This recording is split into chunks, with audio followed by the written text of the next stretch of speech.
Welcome into another episode of the Laser Bros podcast. We're your hosts, Logan and Luke Lazarchik. Tuesday, October 22nd, opening night of NBA. I know Luke is Yep. pretty excited about that here starting soon. We're recording right before the Boston and Knicks game tonight. I think Luke has a couple of bets in that. Luke's much bigger NBA fan than I am. I follow it, but I'm more towards the middle of the season, towards the NBA All Star break, and then into the playoff push. Luke, other than football, is the start of the basketball season? Does it meet close to the NFL season at all? The start of the I'm NFL season, or is it? not nothing's the same as NFL season, but I do enjoy the basketball season a lot. It's a longer season, so I'm not going to argue it's as good as NFL. It's not, and I enjoy the NFL more, but it's just different. It's a different feel that I like. And the NFL is like this once a week, basically, is a big game, and the NBA is more you keep track of. Sometimes you're a casual, sometimes you're not as busy, and you watch some games. So I just enjoy the different aspect of it. Yeah, and as you guys know, we talk mostly NFL on this podcast, and we will continue to talk about NFL, covering Week 7, what happened Week 7 recap of the week, and a look ahead into Week 8 in our predictions, including we're going to be looking at the AFC and NFC playoff picture and how they stand after we're almost at the halfway point of the NFL season. So That's nuts. That's nuts. so it's kind of look at how both the conferences stand at this point. But let's dive into Week 7, and I think this was the best game of the week. I know we had a really good game last night, but it was mostly garbage time and how the Bucks came back in that game. We'll talk about that game here shortly. The Lions and Vikings game. Both NFC North. They're both now 5-1. What was like your main takeaway from this game? What was something that really stood out to you when watching this game? And we watched this game together. It was we had 6 games going on at once, and we had this as the big screen game. My takeaway, I don't think I learned anything. Well, okay. I learned that the Vikings are for sure not frauds. So that's it's just more of a confirmation. And that the Lions are really good. And, the Vikings kind of got a stupid touchdown to take the lead, and Lions went back. To me, this just continues. Lions are the best team in the NFC. Vikings are right up there now with all the Niners injuries, which we'll talk about, and the mess that they've had. Vikings are probably second or third right there with the Packers, who we'll also talk about. But so for me, these are just two great teams. The NFC North is just nuts. The NFC North is cracked. It's maybe the best division in a single season we have ever seen in our lifetimes. And I'm pretty confident in that. Potential MVP in Jared Goff.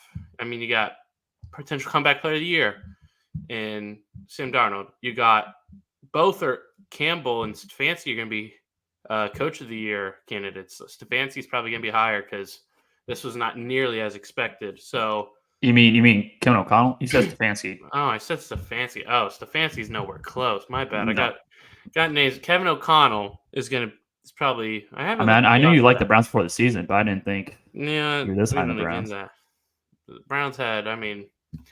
It's something else over there. A lot of injuries. They had one of them, and some people are happy about that one. Some people are sad. It's a mess. But back to this game, it's two of the better teams in football, and if this is the NFC title game, wouldn't be shocked. Yeah, I think for me, I like before this game, I kind of had doubts about the Vikings, and they proved me wrong in this game by competing in this game. And they were actually up 10-0 to start the game, and it kind of looked like the start of all the Vikings games this year. They take control in the first quarter, and the other team really can't recover. But the Lions, because they have a good offensive line, because they have good weapons, they were able to withstand that and recover and eventually take the lead in this game before giving up late due to the David Montgomery fumble that you mentioned. For me, the Vikings, so Brian Flores' defense has been a really good defense this year, and it's predicated on really unique blitz packages. But for me, the Lions have a good offensive line to pick up those blitz packages. And I think if you are able to, contain the blitz a little bit and give your quarterback a little bit of time to throw, I do think that could be a crack in the armor of the Vikings defense. That doesn't mean that I think they're going to completely fall off, but I do think there is a code to this Brian Flores scheme. But but not many teams have the offensive line like the Lions do, which or the talent or the play caller. I mean, this is the Lions are probably their top 2 offense in football. It's between them and Ravens. I've already mentioned like every team that we're going to talk about, but I mean, early on they did. I mean, the defense, they got 4 sacks. I don't know if it was all early, but I do remember their game. Van Ginkel, who's just having a great year, had 2 sacks, and he had the forced fumble, which they credit 3. Were there 3 forced fumbles? Wow, or is it just all? Doesn't matter. But so they did show something early with the pressure, but the Lions adjusted. Ben Johnson could be head coach next year. Goff playing great. I mean, it was just, if like you look at it, how many yards he throw for? I think Goff had like 220. Was it 280? I think he had 280 and 2. He was 22 of 25. I know that. Every single game, it's like this was an Amon-Ra St. Brown, Jahmyr Gibbs game, but like the week before was a Montgomery game, and like you'll see Tim Patrick, Jameson Williams, and who is suspended 2 games, and that affects him somewhat, and then had -4 yards. Laporta had 1 catch. I mean, Khalif Raymond had 3 catches for 39 yards. They just do it multiple ways. I mean, this offense is just so good, and 22 for 25 from Goff. Just and he was 18 of 18. I think 2 weeks ago in Seattle, and then last week they played Dallas last week, I believe. I mean, he was pretty good in that game as well. So Lions, to me, we talked about it last week. I think they're clearly the best team in the NFC. Yeah, especially with the injuries of 49ers, which we'll talk about here shortly as well. I really don't see, because the thing with the Vikings is, like, Sam Darnold was very good in this game. I still don't know how long he's going to be playing this level. Now, they have the weapons to support him. But for me, I think the Lions, they clearly have no weaknesses. Now, Aiden Hutchinson being out, maybe you lack a pass rush, maybe your defense is a weakness. They had 4 sacks. Offensively, I don't know how you stop this team, because that's so good. Even if you stop the pass, they're just going to run it, and they have shown that, okay, you want to stop the pass, we'll just continue to run the ball. And I think they're the best running back tandem in the league by far. I don't think there's any running back tandem that really matches it, or at least teams that use 2 running backs. Like Baltimore is Derrick Henry, so they don't really use, even though Justice Hill he gets used, but it's different. Yeah, it's not like Justice Hill can run the show if Henry's. Yeah, it's completely different. But I think Gibbs had like 15 carries for 116 yards and a touchdown and like 2 touchdowns, I believe. And he does work in the passing game as well. Montgomery and Gibbs complement each other perfectly. Montgomery gets some passing work too. I mean, he had 3 catches for 39 yards. Yeah, at this point, I just don't really see anybody getting the Lions' way. I think this is like the perfect year for them in the NFC to get to the Super Bowl. Now, once they get to the Super Bowl, if it's a Chiefs or Baltimore, I mean, that's going to be a tough task. I think regardless, and this is looking way ahead, but I think regardless of who they face between Baltimore and the Chiefs, I think they would be favored in that game. I think so too, unless the Chiefs traded for like Cooper Kupp, which plenty of rumors about now, and that's and the offense just turns around. But yeah, I think they would be too. I actually don't know about Baltimore. I don't know, because I think because Baltimore's defense is still susceptible. I'll wait to break down Baltimore more, but I don't know. Lamar gets in a Super Bowl, but what I was going to say about the Lions, they're the one offense in this league I don't think anyone can like really hold them. If they're like playing even okay, no one's really holding them too much, even though like they had a little tough stretch at the beginning, but I think they were just getting used to it. Now I feel like they're at the time where like if they're scoring under 20, the defense played an immaculate game. Like Baltimore, I think Baltimore's number 1 offense, because I think they have the best player. He's not better than Mahomes, but Lamar is like playing better than anyone else. So, but like if Ravens have like this off game, I could more see it. The Lions, I just don't see having any more offensive games. You have to win a shootout to beat the Lions, or at least a near shootout. Yeah, and I think the trade deadline, I would like to see them add a pass rusher, go get Zadarius Smith, because I don't think they're going to get one of these top-end pass rushers. But if you can get, a middle-tier pass rusher, and Zadarius Smith, I think, is pretty underrated now. I would try to go get someone. I mean, like, is he even doing anything? I don't know. I'd really have to. Nobody's doing anything on the Browns. I mean, Marty Cooper. Defense isn't. I mean, with the Bills. I don't know. I don't know what pass rusher. I assume they could find someone, but the pass rushing market does not seem great. I mean, the Browns are top 14 in sacks. How many does he has 4? So you know what? Yeah, he'd be good. I take that back. 4 sacks. He's playing well. I don't remember his contract top of my head, but yeah, not a bad target. Let's move on to another NFC North team, and this game was a bit interesting. I don't think C.J. Stroud threw for over 100 yards in this game. You didn't really see the passing game get going at all. Tank Dell had 0 receptions. Stephon Diggs was pretty mediocre. And yet the Texans still had a chance to win this game and are actually up with less than 2 minutes left in this game. I know the Packers won, and it's a great win against a great opponent, but are there any worrisome signs that this game was this close to win Stroud struggled that much? I know the defense plays a part in it, but for you to only win by 2 points when Stroud doesn't throw for over 100 yards, they really struggle. And I think the Texans at the end of this game really gave the game away because they had the ball with less than 2 minutes. They ran the first 2 plays and then threw the last play that felt incomplete, giving Packers still a timeout.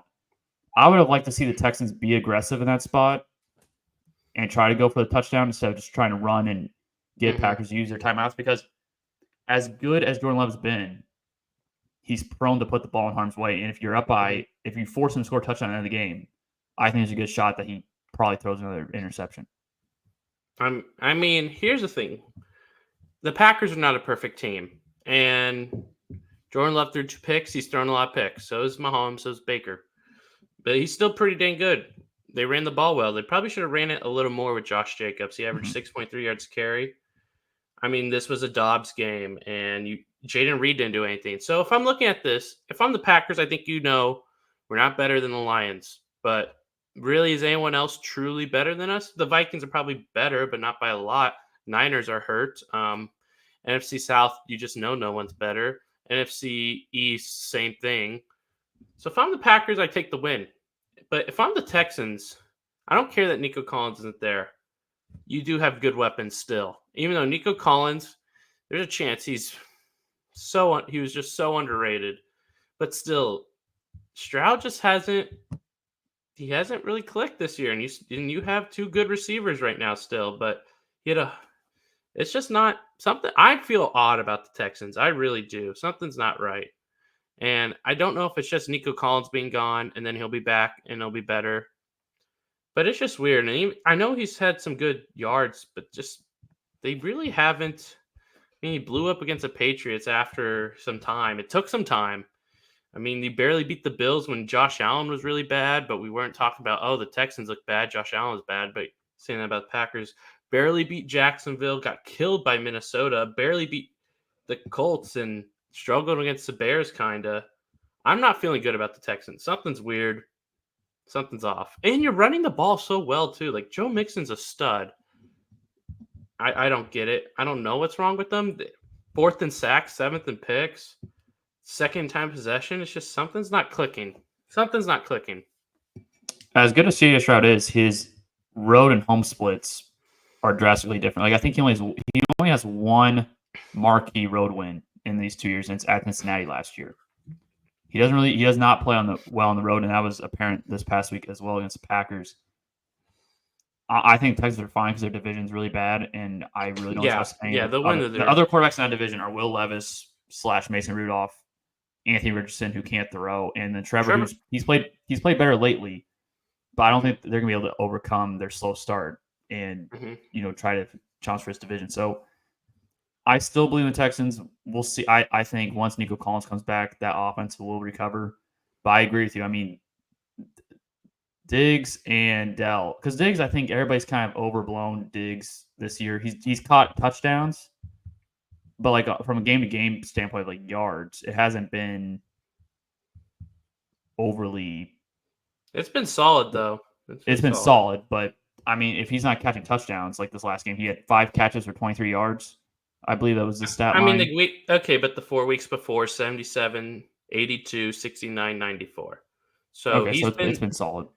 Yeah, but Tank Dell is I don't know. He's disappointing. And then Joe Mixon, I mean, he's been the most consistent part of the offense. There's been 3 games he's totaled over 100 rushing yards. So I'm not going to read too much into the Texans. I think the fact that they only lost this game by 2, I think it's more telling than you are.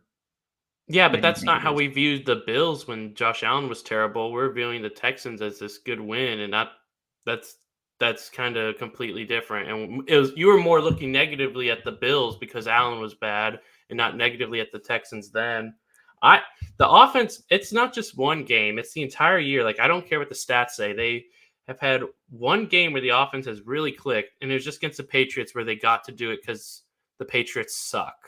Yeah, there's too And they many got ebbs and flows. There's no consistency in their I mean, maybe Nico performances. Collins comes back, and it's just That's Nico why I Collins. don't. That's why I'm not like if I had a panic meter right now, I would not be sounding But an alarm at all. but it's still weird because you're supposed to have two good receivers, a good tight end. You have a good run game. I don't know. O line's not playing well. I understand that, but I mean, CJ Stroud, one of the best rookie years ever. Yeah, this is. I remember mentioning like, oh, there could be a sophomore slump. It's weird that they're 5-2, and I'm like, yeah, I think he's slumping a little. No, them and the Bengals have very similar point differentials, and yet the Bengals are 3-4, and the Houston Texans are 5-2. Now, Bengals defense is terrible, so I Yeah, understand Texans have the that point. defense, so And yeah, I and like I the thought Texans defense. Packers defense is very impressive in this game. Yes, I'm yes. very interested to see because I forgot who they play next week, or they play Jacksonville next week. So, and I Mhm. think they'll probably take care of business there as well. So, and if you're in the NFC North, you have to continue to win games because I don't Yeah, think you anybody's can't really blow going to be. stuff. There's nobody's going to be slowing down anytime here soon. So, good win for the Packers against a good opponent. Texas, I'm not really worried about. I like. There's always reasons to be concerned, but I think once Nico comes back, I think that offense will start clicking again, which is My for con- another few weeks. So, my love to concern see. is that like you this top echelon of the AFC, it's the Chiefs and the Ravens, and I still have the Bills right there, right behind them because Josh Allen has had great performances in big playoff games. He's just been at the other end of Patrick Mahomes.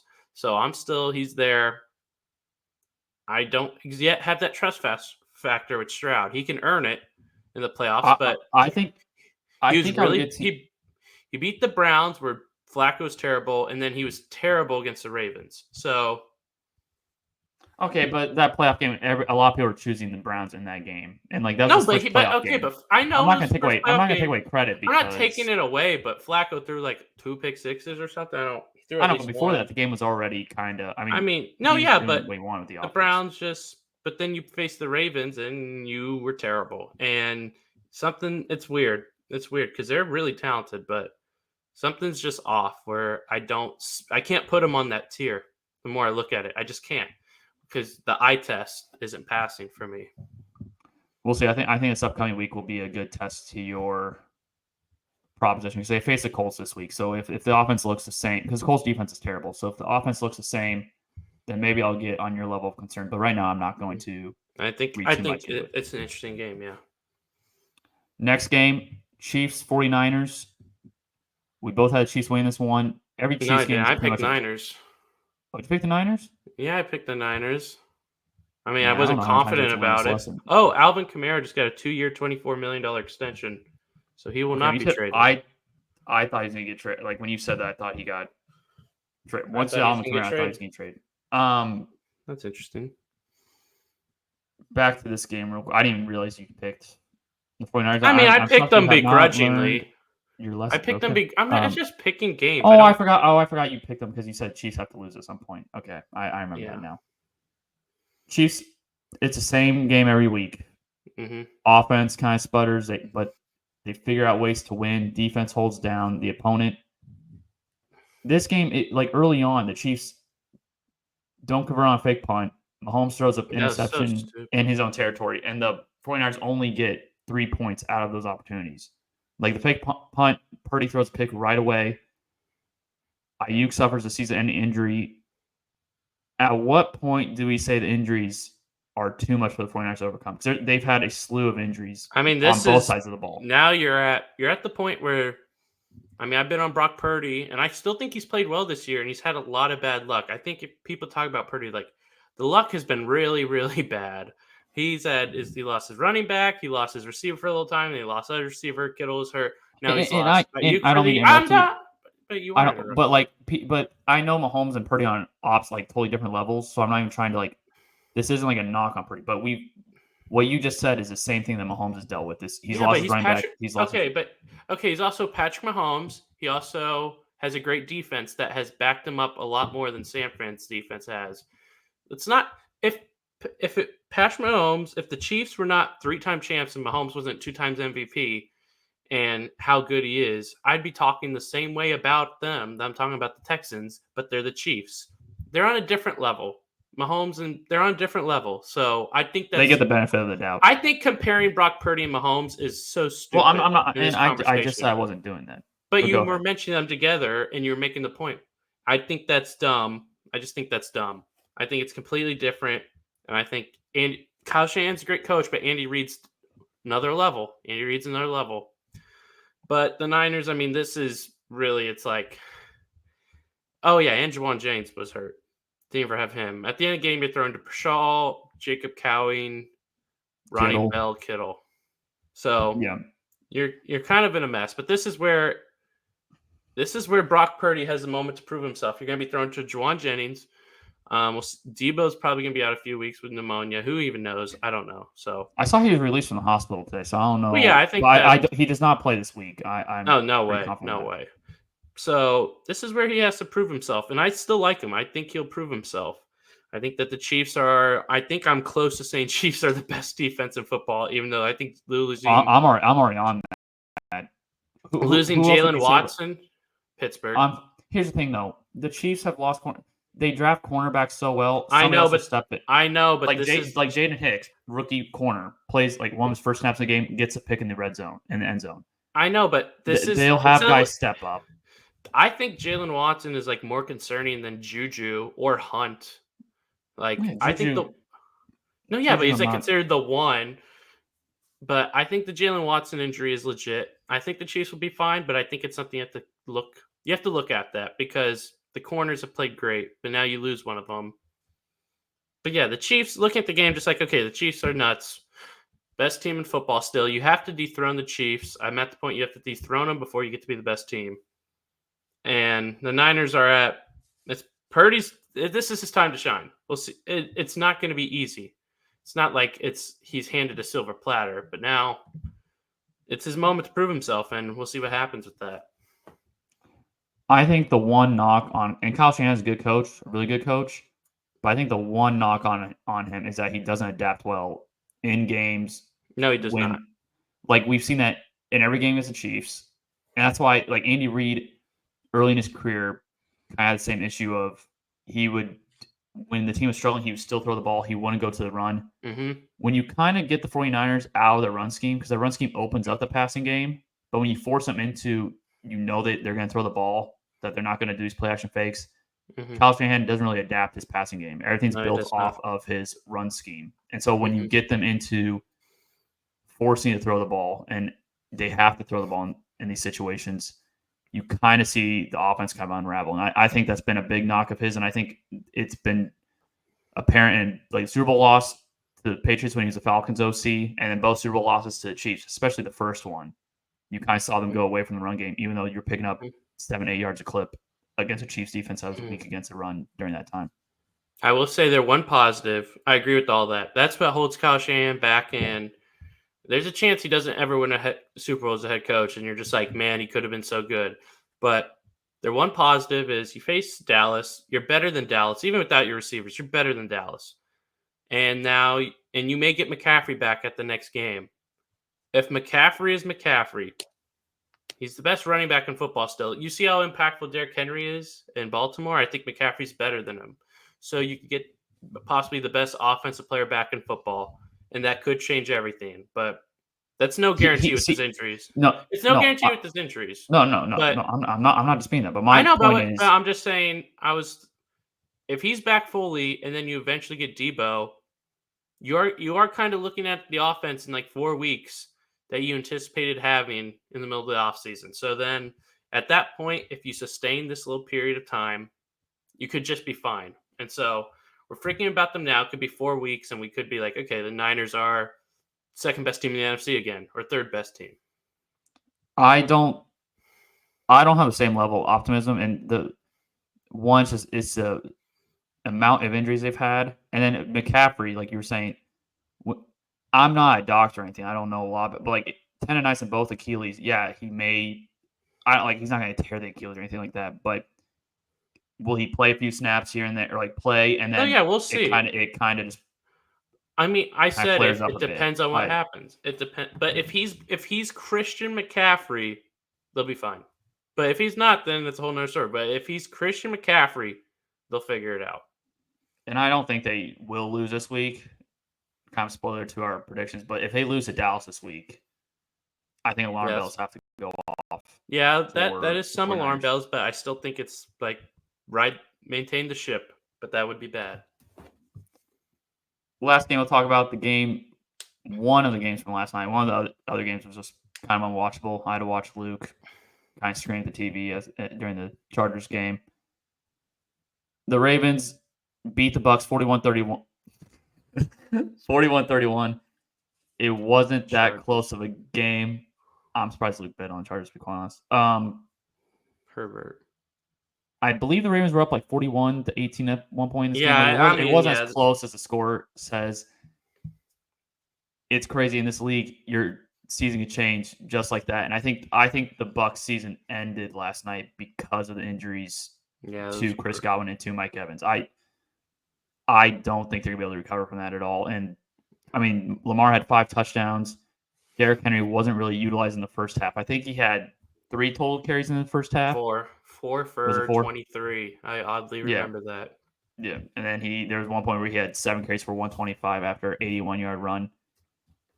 I mean, the Ravens and Lamar continue their NFC dominance. They're 23-1 now against NFC teams. They're fine. I think Tampa. I think their season's done. Especially, and I know there was a lot of pushback for having Godwin in the starts in the game at that point, but it's like you're down by 10. Maybe you get a late field goal and you get an onside kick, which they did recover onside kick 2 drives before that. So the pushback I think on that was kind of overbearing, but I don't know. Ravens. Mike Evans shouldn't have played. No, and I don't think he practiced the entire week. Yeah, you could tell. Even on the touchdown he caught, you could just tell. It's like, and he's an older player too. Like I don't get why. When it comes to hamstrings, it's just like I don't care what the player says. Like, what's the doctor say at that point? Because you could tell. I mean, he's a tough dude, but now he's out for 3 or 4 weeks, and you have a huge stretch. Yeah, you got the Falcons, Chiefs, and 49ers. That's your next 3 games. Like the Niners. Okay, first off, the Falcons coming off a terrible loss. Like I'm looking for them to probably really bounce back. And I don't even think Falcons are that good of a team, but yeah. No, they have issues, but they still have times where they could play well. You have the Niners who could be healthy then, and they're trying to get themselves back. And then you have the Chiefs. So, I mean, I think you're happy if you win one of these 3 games. And losing Godwin for the year, your whole passing offense is gone. It is good you have this running back trio who it did seem like they were getting the ball to more yesterday. So that was something. And they did okay against a really good run defense. But yeah, it's over. It's over for them. And then on the other side, the Ravens. I mean, if Patrick Mahomes wasn't Patrick Mahomes, I'd say Lamar's the best quarterback in the league. But Patrick Mahomes is Patrick Mahomes. And it's like, oh, he's so good now. I don't see a flaw, but he has to win the big game. If he can beat the Chiefs you got the best running back, you got the best playing quarterback.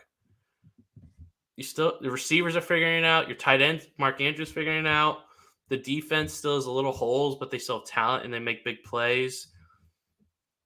This may be the best Ravens team they've had. The sad thing for them is maybe the best Chiefs team there's been, but Lamar looks fantastic. Yeah, and I think Lamar right now is the clear MVP. And I saw last night before the game he was plus 500 for MVP, which I was kind of perplexed about. Mahomes should not have been favored. No. For me, the Ravens, the only reason I'm not going to say they should be the favorites out of the AFC is because we've seen this before. Like Lamar's won the MVP twice, and in the playoffs they've struggled. So until I see in the playoffs, especially against the Chiefs, I'm not going to say that they should be the favorite over the Chiefs. Now they're the best team right now. That's for sure. but we've seen this in the regular season before. But yeah, it's much different than their past teams though, because now they actually have a star running back in the backfield. You had a really good running game because you had Lamar, but adding Derrick Henry just gives another element to the rushing attack that I think should scare teams. But their defense is still not that good. Like you can say what you want, they're still it they're stops still the not that run. good. It stops the run. It does stop the run, and the secondary is not playing fantastic, but you know what? They make some plays. They have talent in the secondary. You have Humphrey, you have Nate Wiggins, who's young, and you have Kyle Hamilton. What was Humphrey's injury last night, by the way? Because I know he picked up. I don't know, but he seemed fine after the game on the plane. I saw some stuff where he seemed fine. And here, the thing is, Lamar, this is the best Lamar has thrown it, and I don't think it's even close. Bateman is looking really good. Zay Flowers is looking like a 1. Andrews is back. We know what Likely can do. This offense has weapons. They can run the ball. It's literally, all logic points to them. They should be favored, but until you take down the big dog, you're not the big dog. So until that happens, you're just not. It's the same thing. Like last year, they were I think they're better than last year, though. Well, no. But my point was last year, it was obvious to pick the Ravens, which I didn't pick the Ravens to win Super Bowl or anything like that. But the obvious pick during the regular season was the Ravens. But my point is, we've seen this before. I'll wait till the playoffs. No, yeah, and they've been close. It was a close game last year. They could have won that game. They had a big Zay Flowers fumble, which changed everything. So all they need is that one game. But yeah, again, until you beat the dog, you're not the dog. But man, they're so good. Like, I think the NFL, the top tier is Chiefs, Ravens, Lions, and I think there's a gap. I don't know who's the second tier is, like Bills, Texans, Vikings, and there's a gap, but it's those 3 at the top. Yeah, we're about to talk about it, like the playoff pictures. Yeah, it's a very, especially the NFC side of things, the playoff picture looks very weird. And let's just shift over into that conversation. Unless you want to touch, is there anything else you want? Well, I was to nicely transition to it. I think that this game greatly impacted the NFC playoffs, and it took a wild card team out of contention. And assuming Atlanta takes care of business against Tampa, we're really looking at a shot that 4 NFC North teams make the playoffs. We want to start with the NFC. Yeah, let's start with the NFC side of things. So a couple weeks ago, we talked about in the true or false segment we did a couple weeks ago, I said 2 of the 4, or I proposed the idea to you that 2 of the 4 current NFC leaders at that time, which was Tampa, Washington, Seattle, and Minnesota at the time, I proposed the idea that 2 of those 4 would miss the playoffs entirely. Well, it kind of looks like Tampa Bay is already going to be one of those teams, which at the time I said Tampa Bay and Washington, or I think it was Tampa Bay and Washington were the 2 teams I felt like were most likely to miss of the 4. So right now the current leaders are Detroit. Washington's the 2 seed, which is just kind of mind blowing to say because Jane Daniels even got hurt the last game. And Mariota was great. Yeah. You have Seattle and Atlanta. Those are the 4 leaders, and then wild card is rounded out by Minnesota, Green Bay, and Chicago. Gosh. And then when you look at the non-playoff teams, you have Philly on the outside, Dallas on the outside, San Francisco's on the outside looking in. Mm-hmm. It's Arizona's in front of San Francisco and the Rams, which I don't think Arizona's a playoff team, but it's just the NFC side of things really doesn't make any sense. I think in a few weeks it'll so obviously Tampa's not gonna make it, but if those injuries did not happen, I think I would just say Tampa makes the playoffs if I had to pick. And then, but looking at it, so Lions are a lock. Washington's near lock for me. I really like Daniels, and I think this week is going to test. I think their defense is. Well, I'm not sure. I'm not sure Daniels plays this week though. No, but that's not even my point. I think their defense is kind of underrated. They did allow Baltimore drop 30, but Baltimore again, most explosive offense in football right now, and they let Cincinnati do a lot when the 2 wide receivers went off, and Tampa. But I think they're getting better. I think that if you look at stats, it's not the best, but I think they're getting better. And the offense is rolling. Everyone's running the ball well. Now, single, literally, their yards per carry: Robinson 4.6, Daniels 5.6, Eckler 5.9, McNichols 6.6. Terry's turning into a 1. You're getting nice work out of everyone else. So I like Washington. Minnesota's a lock. Minnesota Packers, I think, are locks to make the playoffs. They're not missing it. They're just not. It's tough because I don't think Minnesota's going to miss because I think they these next 3 games, especially if Rams end up trading Cup before that game. Like I think Stafford will be, and I don't think they make the move before this week. Personally, I don't think they trade Cup or Stafford before this week. But I still think Vikings should win that game. So I don't see the Vikings missing. Washington, I like their defense play well, but the last 2 games that they've played well were against the Panthers and Browns. So it's like I'm not gonna say their defense is underrated. I'm just gonna say they beat who they're supposed to be on their schedule and their defense. We were considering them underrated. but we were considering them the worst defense, and the Panthers' offense was not playing bad. It was playing pretty solid. Before this past week. Yeah, Andy Dalton was doing some things. You dropped 24 against Cincinnati. That was a close one. The Bears are a top defense. Bears held them to 10. Top defense. Dropped 20 against the Falcons. Not a great defense, but you had 20, and they could have scored more. I mean, yeah, the Panthers' offense wasn't bad. It wasn't great, but it wasn't bad, and you shut them down. I think that they were considered a bottom defense, and I think they're a middle-of-the-pack defense. It's tough for me because like the NFC East is so like I think at this point, for me, it's just between Philly and Washington. Yeah, I'm gonna. Dallas isn't making the playoffs. Arizona's not. No, Dallas isn't making it. I think like when I'm looking at the NFC here, I mean, I have 9 teams. I have 9 teams in contention. I have 7. Philly. Oh, Atlanta's a lock, but not because they're good. No, I don't. I probably have 9 teams as well, but I don't like Eagles. I don't know. Like the Eagles are the most confusing team. It's tough for me because I still don't think Eagles, even this past week, it's really Saquon Barkley and A.J. Brown.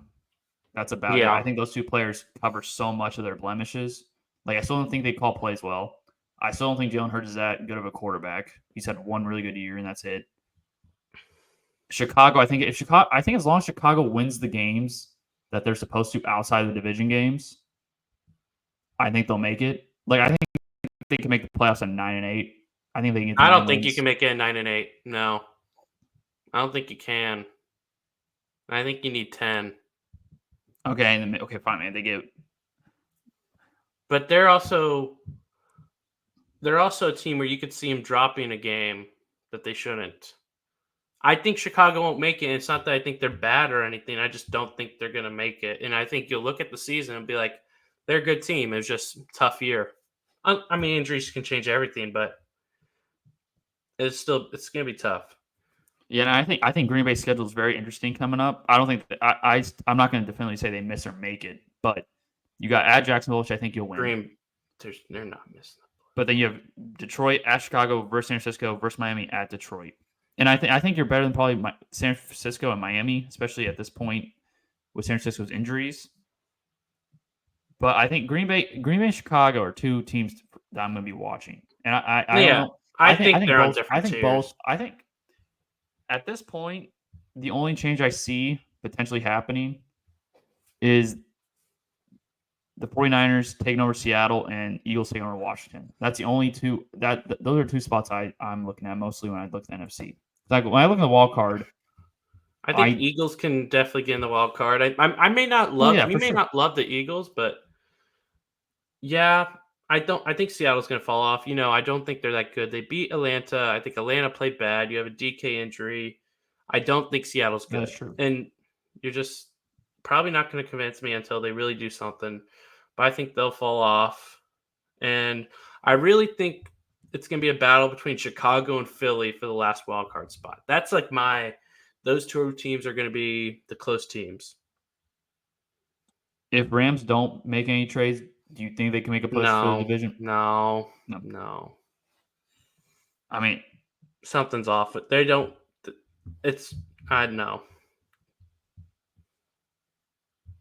And they're making trades. Well, yeah, and they're calling teams about Cooper Cup too. Teams aren't even reaching out. They're reaching Yeah, out to teams. I think they're phoning it in. I think it's kind of wise. Yeah, they have a lot of money tied up to those two players. Let's move over to the AFC side of things. I think this is another interesting conference. I think the top three teams.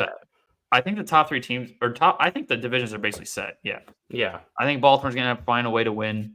I think Pittsburgh's kind of manufactured wins in an unorthodox way. Still lean on defense. I don't think Russell Wilson's gonna be good enough to win that division. Now, I think their last gimme game, like the last for sure, like they should win this game is this upcoming week is the Giants.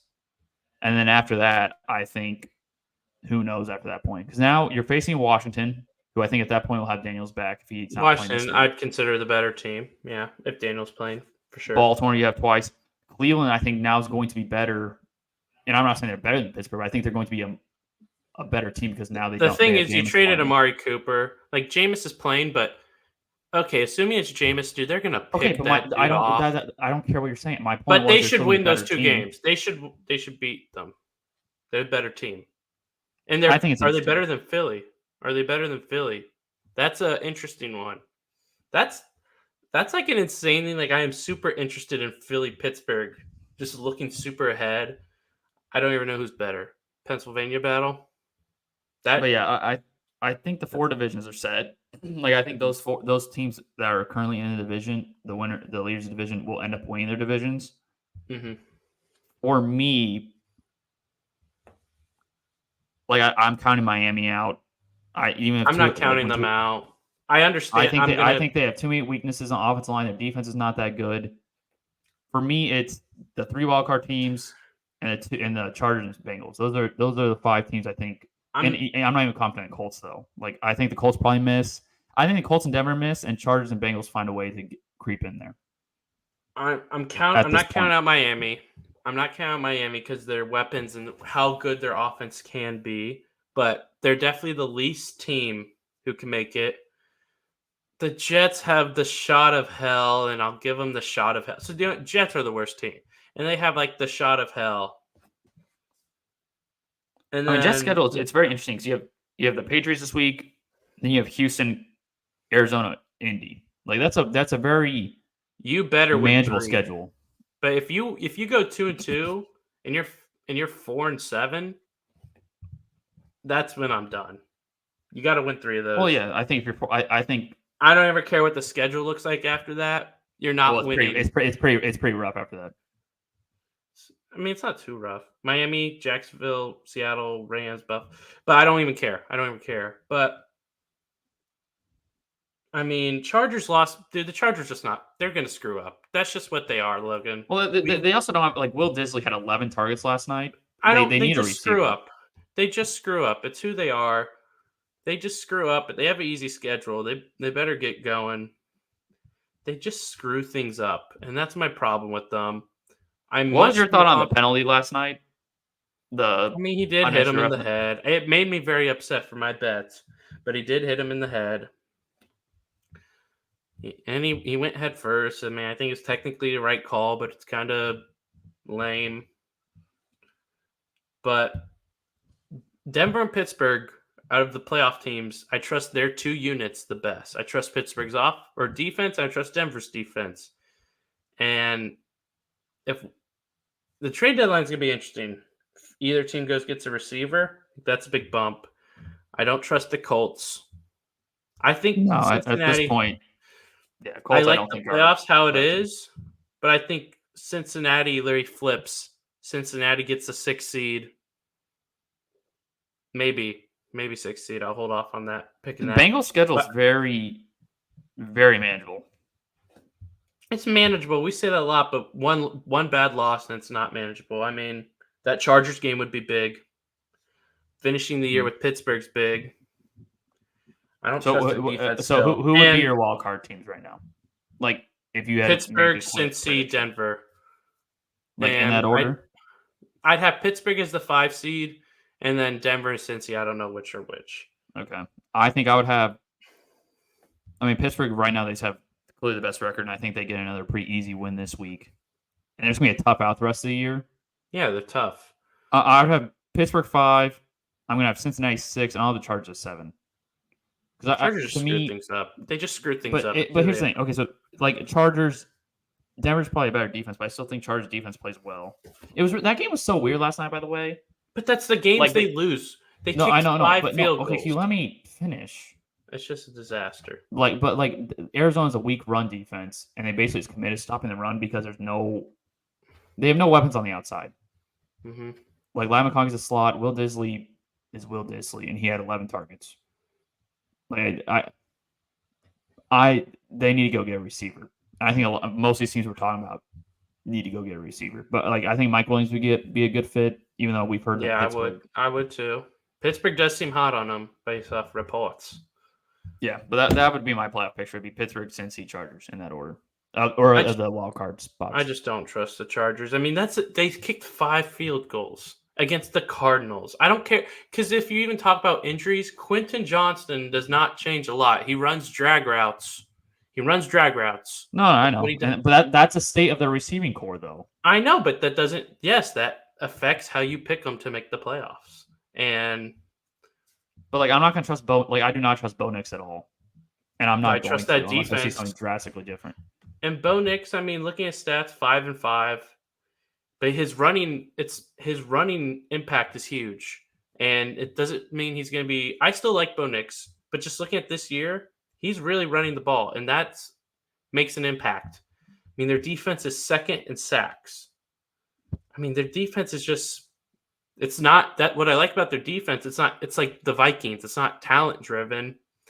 It has some nice talent and scheme driven. And I know they played Saints who suck, but they never have Surtain or Riley Moss. You got this next cornerback duo. If the offense ever just clicks a little bit, they're a playoff team for sure. Offense, they get any momentum on offense, they're making the playoffs. The rushing game has been better with Javonte as well. Interesting schedule coming up after Carolina, but then it does soften back up. Yeah, I think they have Chiefs, Baltimore, and Atlanta. I'm pretty sure those. Yeah, but then you have Vegas and Cleveland, then Colts. Big game against the Chargers possibly on the 22nd.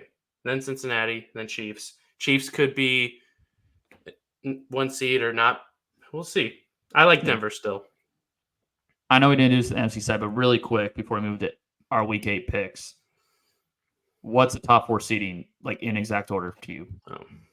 By this, based on what we know now, and in a few weeks we can always change our mind. But just based on what we know now, what would be your 1 through 4? I'll give you mine if you want to. I'll go. Chiefs are 1, Baltimore 2. Bills Houston is probably just Houston beat them, so I'm guessing my head they tie record because I'm really close. So I'm going to say Houston 3. Bills 4. It's really tough because I'm looking at the Bills' schedule right now. Their final 3 games are Patriots, Jets, Patriots. That's insanely nice, especially if the Jets are a disaster, and then it's just they're. And then meanwhile, so Houston actually has a really late bye week. It's week 14 is their bye week. Then you have Miami, Chiefs, Baltimore, and then you have Tennessee, which is nice. But those 3 weeks, and I think you're playing Miami at home, but that's a dome. So if Tua's healthy and the offense is clicking, yeah, and that Jacksonville game I think is kind of a trap. Before the bye, Jacksonville. So I think if Buffalo can keep it close with Houston, I think they have a great shot of stealing the 3 seed later in the year. But right now, that's a good argument. going to say Bills are the 3 and Houston's the 4, and they'll have Chiefs. I think at this point, Chiefs kind of almost have. Not the 1 seed locked because they're still playing season, but they have the head-to-head tiebreaker over Baltimore, and you have the 2-game lead. So yeah, they essentially have the 1 seed locked up, barring and the Chiefs' schedule is actually pretty light. You face Buffalo and you face Houston, but then the next best team is a division team or Pittsburgh. Chiefs haven't faced any division games, right? They haven't played in division games, right? They have not. So yeah, and the division's 3 weeks. So you get to face the lowly Raiders this week. Yep, that'd be a nice game to win. Anything else before we move into our Week 8 picks? Anything on this front? No. All right. So let's move on to our Week 8 picks. I I don't know if you have your week 7 picks written down, but last week I was 10-5 money line and 10-5 on the money line and 8-7 on the spread. This is one of my poor weeks. 8-7 it symbolizes because I lost some stupid bets on one legs. Rams can't hit an extra point or a 35-yarder, but Yeah, I've been doing pretty well on bets the last 2 weeks. Yeah, I did pretty bad this week. What's funny? Whenever we make bets, we never hit it. The last time that's what I'm saying. 2 weeks ago. 2 weeks ago. 2 weeks ago. Week 6, I hit a bet. There was a point last season when we did it, but it's very rare when both of us. Yeah, it sucks. Both of us hit on bets. I should have known once the Ravens won that Chargers would lose just because of that. But I went 8-7 money line, so I held water, and I did 7-8 in spread. So I'm 24-5 the last 2 weeks in picks. What's your money line on the year? Do you have it? Okay, so 45. I'm doing the quick math real quick. So after last week, I was 45-31. And I'm 55-36, I believe. And we started our picks from week 2, so that's why I'm ahead of you. I'm ahead of you on money line still. I'm 59-32. Okay, so I've caught up because my first 3 weeks were really rough. No, yeah, you've caught up. You've caught up. So let's start with our week 8 picks, and hopefully I keep this trend going. Vikings at the Rams. There was a rumor today. I don't even know if it's even believable, but the Vikings and Rams were talking about a possible trade with Stafford and Darnold. Which, if that was true, that kind of shows you what the Vikings kind of think of Darnold. I mean, here's the thing. Let's say it's true. We're assuming it's true. And also, if it's false, that's the greatest false rumor ever because I think it's honestly so cool and perfect of a trade. Darnold's doing pretty solid, but Stafford's better. And I think they're pretty convinced JJ's the guy. And so this would be a trade for purely, let's try to win the Super Bowl this year with Stafford. And on the Rams side, you get rid of the cap, and then they would sign Darnold to extension. Sean McVay, that works pretty good. And you trade Cup, you get more picks. I think the Rams are bad. If they end up being bad, so they could be in the draft. Well, I guess you brought up earlier, maybe they go get Travis Hunter, which I think would be. I mean, cool. I don't think it'll actually be that bad because I think Darnold's good enough, and you would have Puka back. Yeah. And you still have Kyron, but it's still. I think it'd be interesting on both sides. With that said, I'm taking Vikings -3, and to win, they're better. The Vikings are still really good. They almost beat the Lions. It'd be taking Vikings. Yeah, as I mentioned earlier, I think if you can pick up the blitz in the Vikings and Brian Flores' scheme, you have a good chance of succeeding against them because once you pick up the blitz, they're pretty vulnerable in the back end. But it's clearly the Rams don't have that capability. No, they do not. So I'm also going to take the Vikings -3. And I think I'm actually happy that we get like a somewhat watchable storyline Thursday night game. Like last week was terrible. And what was the game? Week 6 was Jets. Sorry. What was the Thursday night game? I'm checking week 6. Oh, I skipped week 6. Oh, it was 49ers Seattle, which that was interesting, but you always knew Niners. But it was everybody. Yeah, exactly. Next game. Eagles at the Bengals. Bengals -2.5. Actually, an interesting note. Both of these teams, their last 2 wins have come against the Browns and the Giants. So interesting. And neither have been impressive. None of those 4 wins have been impressive. No, and Bengals, they've beaten the Browns, Panthers, and Giants this year. That's their 3 wins. I think these teams are pretty similar. Like, very, very similar teams. Fraudulent coaches. I do think the quarterback with Cincinnati is clearly better, but you got weapons. I honestly think the Eagles have the best receiver in this game. I think A.J. Brown, A.J. Brown, we got to have a discussion if he's the second best receiver in football. I think he's better than Jamar Chase. I'm saying it. But I'll take the Cincinnati tandem pretty easily. I think those two together. I think the Eagles tandem. I think it's a draw. I think Devontae's still a stud. Higgins has been playing he's been playing well, but and Devontae Smith I think had 1 catch for either 2 yards or -2 yards. Yeah, but I know he's a stud. He's a stud. Let's not. Right, so go on with your. But the Eagles have Saquon Barkley, who is the second best running back in football probably right now, behind Derrick Henry, and would be third behind McCaffrey if he comes back healthy. So I'm taking Eagles with the upset, and I don't like it, but I kind of like it, but I don't like it. But I do kind of like it. But yeah, I don't like it though. That's kind of I feel good about it. I do kind of feel good about it though. I'm taking Eagles.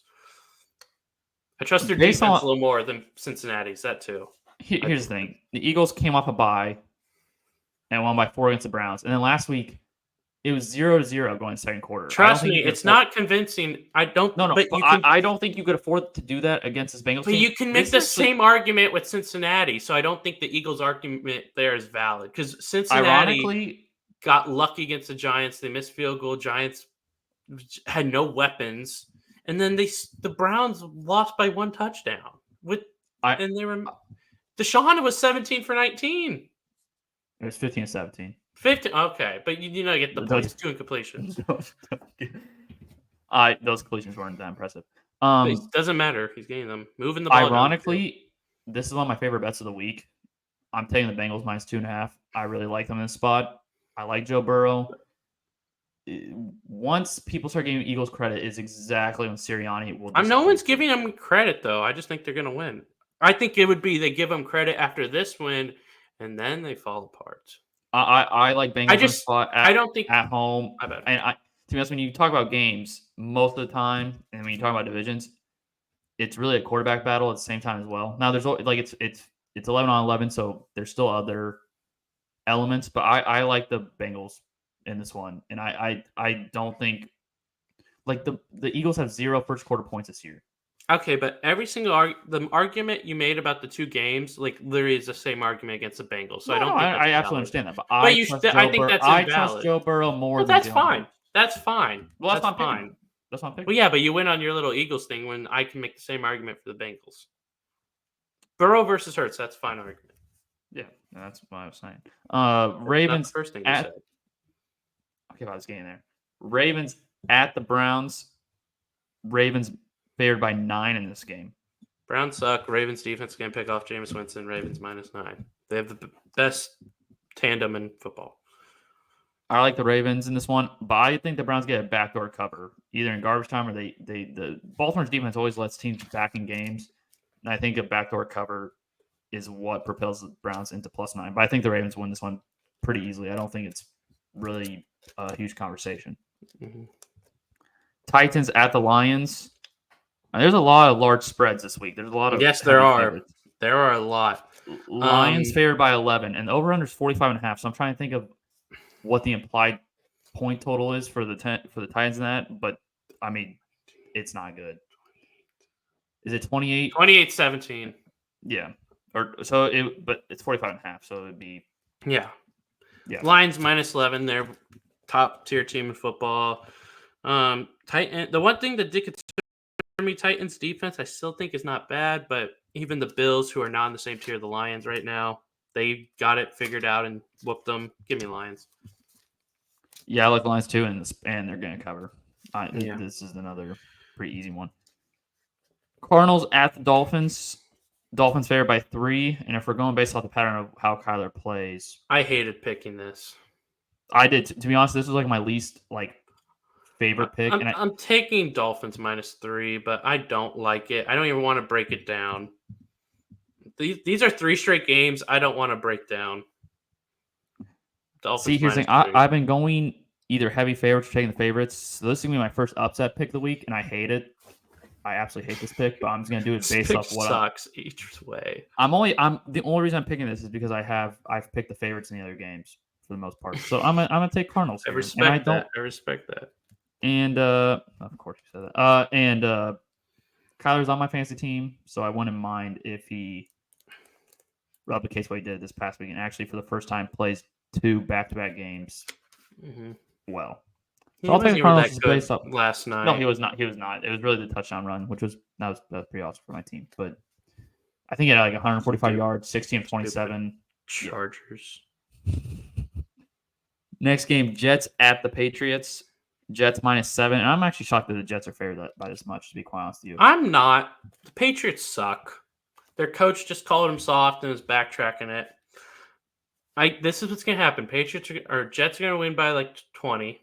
I love Drake May. He's going to have his first bad game because the Jets allow people to run. Guess what? The Patriots can't run the flipping ball. So Jets are going to have this win, and then it's going to be oh, the Jets are good again. And it's going to be no, they're not. And they're going to lose some stupid game. But I think they'll win this one. I love Drake May, but they're a mess. They call offense like wimps. They don't really have great weapons. I'll take Jets -7. I'm gonna take Jets money line, Patriots to cover. This is another gross pick, but the Jets. The only reason I'm actually picking them to win this game is because they've lost 4 straight. But if they had like won last week, this would definitely feel like a trap game. Otherwise, but secondary's banged up for the Jets. I do think Patriots' offensive weapons are really bad, but Jets secondary was really bad this past week. What do you really think is up. the best aspect of the Patriots offense? Probably Drake May. Yeah, that's sad. And like Drake May's been good in his 2 games, but he just started. He should not be the best. To me, when I watch the Jets, though, I don't think they're good, Logan. I think this is just a game where they blow a team out by a lot and then they pump their chest out. Aaron Rodgers throws like 300 yards and 2 touchdowns, and Devontae has a crazy game, and Breece Hall takes a big touchdown, and they're like, "Oh, we're back." Yeah, we're the Jets, and then they lose. I can see that, but I'm rooting for the Patriots, so that'd be awesome. Falcons at the Buccaneers. I don't know how this is still the line.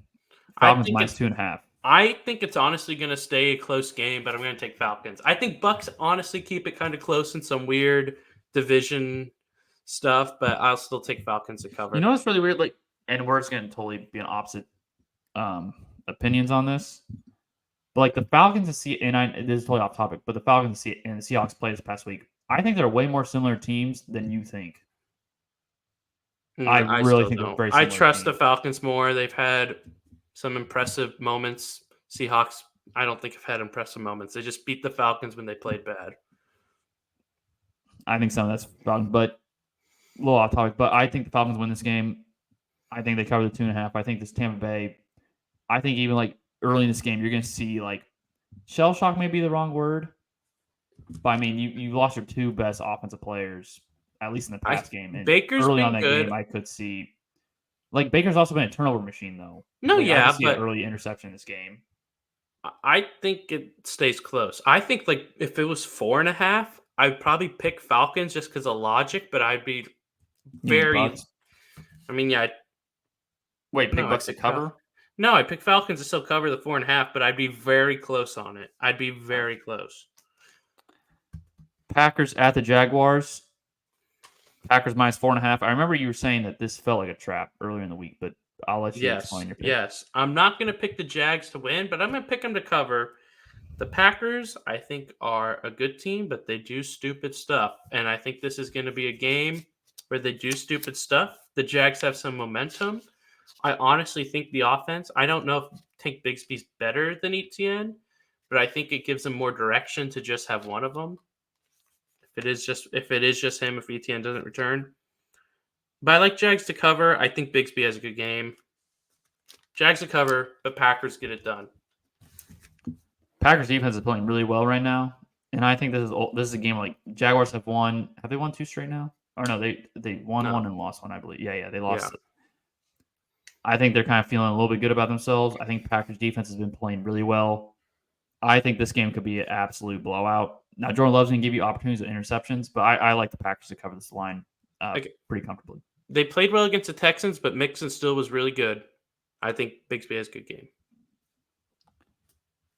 Colts at Texans. Texans -6, which I also think this is kind of low. I don't think the spread is big enough. You don't think it's big enough? I think Colts cover. I think this is a classic division game where, I'm going to call it Anthony Richardson's going to have 2 great throws this game. I'm calling it. I don't think he's good. He's going to have 2 great throws. I still don't trust Houston's offense, as I explained. Colts should get Taylor back. That's big, even though Goodson did well for my fantasy team. That was a pretty solid pickup by your boy. I'm just going to do a little self-brag there. He only had 11 points. I'm going to take it. But I think it's like a 24-20 type of deal. Give me Houston money line, Colts spread. I think so. Texas is actually a bit banged up on the defensive side of the ball this past week against the Packers, and I think they get some of those pieces back. I just don't trust, and it pains me to say this, but I just don't trust Anthony Richardson. He's complete. I think his season high in completions this year is 10. No, yeah, maybe I don't. He'll have 2 great throws, and it will keep him in this game. He'll have like a bomb to Pierce, and then And Colts defense is not good. I think Texas is gonna like. You're telling me Texas can't win by a touchdown? I like the Texas in the points. Saints at the Chargers. Chargers minus 7.5. Your screen freeze? I Okay. took the Chargers money line, of course, and I picked Saints to cover, but I may flip it. I think I picked it a little upset at the Chargers. No, I'm gonna flip it. Where's my pen? I don't know. Well, I'll tell you right now, I have the Saints covering. I have Chargers winning, but Saints covering. I'm flipping. Wow, we have a lot of different spreads. Where's my pen? Okay, we know that once I find my pen, I'm taking Chargers. Well, yeah, I don't see any of your things written down. I mean, you could be lying about all your picks right now based on the fact that I beat you pretty badly the last 2 weeks. Lying about? Why would I lie about who I'm picking? I don't know. That's the dumb. What? That was. Say why you have Saints covering. What did you say? I said explain why you have Saints covering. I think Olave's back this week. I think you may get Lattimore back. Chargers don't have enough weapons, and maybe Dobbins bounces back. But I think what teams are now going to do is just make the Chargers beat you through the air and stack the box. Like Arizona was not a good run defense, and all they did was commit to the running game. And once you stop the running game, there's not enough weapons on the outside to exploit you having 7-8 guys in the box. Or Okay, I just thought of a 2-leg parlay that I think should be nice. Chargers under 20.5, and they cover. You're doing this. Wait, so you're missing a 20.5 line again after what the Rams did to you? You're gonna lose. You are doing this. No, I didn't say I'm betting it. I didn't say I'm betting it. You're just flipping out over nothing. I said it's an interesting proposition. Don't flip out. I can't wait when on. What is the what's the implied point total?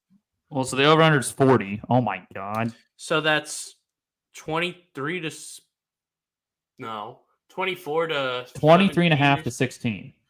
Yeah. Right. So I think Chargers win 20 to 10. I think Chargers win 20 to 10. I mean, it is a Chargers game, but yeah, I think Saints. We'll see about Chargers because we're doing this on a Tuesday, so practice reports don't come out. We saw Wednesday through Friday of practice reports. If Joey Bosa's not playing, I just don't know. Bills at Seattle. The Bills are favored by 3, which I think you'll probably be betting this game based on. I think that'll be. I like Bills to cover. Yes. Seahawks are losing DK. Bills getting Amari Cooper. Another week in practice. Yeah, I like Bills. I don't think I have to explain myself much there. Yeah, I like the Bills as well to cover. DK being out, like you said. Seattle did get a lot of players from their front 7 back on the defense side of the ball, but they're still pretty bad against the run. And I think the Bills, since Joe Brady's got there, they like to run the ball. So I think I think they run the ball pretty well, and I think Josh Allen picks his spots to exploit the defense. So I'll take Bills minus 2 as well. Quick break here, not actually stopping, but first quarter of Celtics-Knicks, 43-24 in Celtics. Tatum, 15 points, 3 rebounds, 5 assists, and a steal. Look at Jason Tatum. It's interesting. I think the Knicks could be one of those teams that kind of I think they'll be a top 2 seed, top 3 seed in the East, but they could. Yeah, It could be not as good as people think. It could be an overhyped team. Yeah, I don't know about the Towns. I would have preferred they traded Randall and got 2 people, and they got Walker Kessler and then another okay player from the Sexton or something. I don't know, from the Jazz, something like that. Next game. You carry on. I was about to. Broncos hosting the Panthers. Broncos favored by 8.5. Okay. Denver money line, but I'm going to take Panthers to cover first because Denver probably max points in this, even facing a really bad defense, is 27. And I think Andy Dalton got in a car crash. We don't know how he is. Wait, played bad. You didn't see that? I did not see that. You didn't see? There's a legit alert. Just now or no? This alert came before we started recording. I didn't even get the alert. It seemed like he's fine, and we're hoping. And the hope is he's fine. Mm-hmm. I believe he's fine. My Twitter can load here. I didn't get that alert at all. Like I didn't get a notification. Yeah, he got in a car accident. I think he didn't get hurt too much, but I just think Bryce Young is starting. I think Bryce I Young think is I was about to starting. say same thing. I think at this point, And if you're I the think Panthers, he gets a little momentum. Oh my god, my eyes got little. My eyes I was are gonna say, like really wide. I'm gonna take Denver to win, but Panthers to cover as well. I have the same exact pick. Are you good over there? Yeah, my eye just got. Yeah, I'm good. Um, I think same something's in my thoughts eye. as you. I think they start Bryce Young at this point. If I'm the Panthers, I'm gonna see what I have in Bryce Young. We already know Dalton. Dalton's been sucking. I'll put Bryce Young there, and I think there'll be some momentum. But this can definitely be a pick where I'm absolutely wrong, or both of us are wrong in this case, I guess. Bears at Commanders. This is another line I'm really surprised by. Bears minus 2.5. I like Washington to win, and I even like them to win if it's Mariota. I like Washington's team. I think their defense. I think Caleb has a bad game. I don't think we can go into every Bears game assuming Caleb's gonna have a great game. And I think Washington's offense has something. It just works. It just works. And obviously, with Daniel, if Daniels is playing, I'd feel very confident. But I like him. I like him to win. I think this I is like going to Bears. shock people when Mariota wins this game. I don't think Caleb even has to be great. I think he plays well in this game for sure. I mean, I think Bears are better. Like when you look at the overall teams, I think Bears are a better overall team, better defense. I think offensively, I think they could match Washington even if Daniels is starting. And I still see Commanders being 6-2 after 8 weeks. So I'm gonna take the Bears in a spot. I'm And I think liking Washington. the I'm Bears not. really can't afford to lose games that they have a chance of winning before these. Okay, when you have a rookie quarterback, I don't think you can just be like, oh, they can't afford to lose games, so they're going to win the game. They're still. I like the Bears, but they're still. If you think Mariota's gonna be dying up this Bears defense, Not dotting up, but I think he'll get it done. I think Washington's defense is better than we think. I think it's a middle of the pack defense, and I think that can do some stuff against Caleb, who's I think is gonna have up and down games. So this game, they definitely don't expect the Raiders to score a lot. Chiefs at Raiders. Yeah, I'm taking Chiefs minus 10, over under 41.5. Then I take Chiefs minus 10. I don't care. Chiefs minus 10. Yeah, I'll take Chiefs minus 10 as well. It's always kind of scary betting Chiefs when they're heavily favored, but Raiders just don't. The Chiefs defense don't let you run the ball, and so now you have to lean on Gardner Minshew. So I'll take the Chiefs minus 10 as well. Sunday night, Cowboys at the 49ers. Actually, both teams have 3 wins entering this game. Kind of crazy to think about. 49ers minus 4.5. I refuse for the Cowboys to beat the Niners here. I'm taking Niners in the spread. I like them at 4.5. I think they'll bounce back. Good running game. Hopefully, Juwan Jennings does really well. Yeah, Niners. Not too much analysis there. No, I'll take Niners as well. I think the Niners actually have a better chance of blowing the Cowboys out if it was at Dallas because you're faster on turf. But I'll still take the 49ers to cover the 4.5. That's a pretty confident pick. And in this one, I'm hoping we both have the same pick. I don't know. And I think we could see Drew Lock in this game at some point. We could. Giants at Steelers. Steelers minus 6.5. I have Steelers winning, but I actually have Giants covering, and I honestly don't care which quarterback it is. I feel like Brian Dable does these weird things where he has these good games where he calls plays, and then he has these games where he's bad at calling plays. So I have Pittsburgh winning, but also the pass rush of the Giants. I think Russell Wilson's better than Justin Fields, but I think that this pass rush can give Wilson more trouble because he's short, they're taller. I think he can't escape as well. So I like Pittsburgh to win, but I got Giants covering. This Giants offensive line gave up 7 sacks to an Eagles. No, I think it's going to be a weird one. I understand that fully. But like 7 sacks to defensive line, who we both think is very talented, but they have not been productive. If you tell me TJ Watt can't at least get, and that defensive line can't at least get 4 or 5 sacks in this game, then yeah, maybe they cover. But I think Steelers cover this one pretty easily. Brian Dable just has these weird stuff where he calls plays well and then he calls them poorly.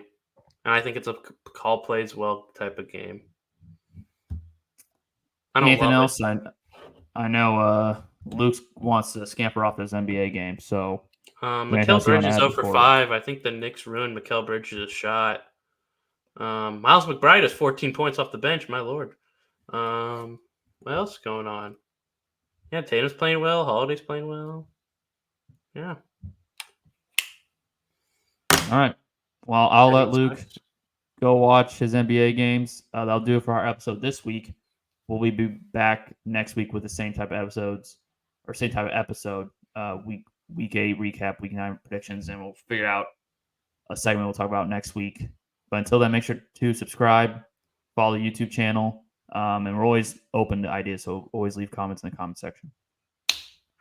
Peace. Go basketball.